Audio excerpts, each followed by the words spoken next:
બાયડ તાલુકાના આકોડિયા પુલની નીચેથી આજે સવારે નવજાત ભ્રૂણ મૃત હાલતમાં મળી આવતા સ્થાનિકોમાં ચકચાર મચી ગઈ હતી.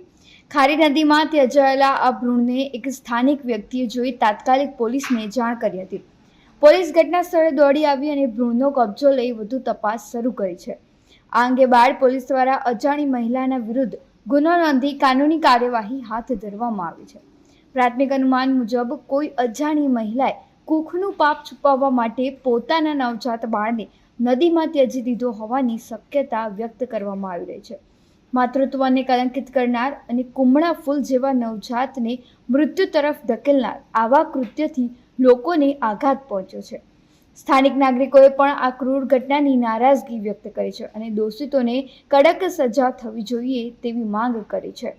બાયડ પોલીસે કેસની ગંભીરતા સાથે તપાસ શરૂ કરી છે અને આસપાસના મેટર્નિટી હોસ્પિટલ, આરોગ્ય કેન્દ્રો તેમજ સીસીટીવી ફૂટેજના આધારે માતાની ઓળખ કરવાની કામગીરી શરૂ કરી છે.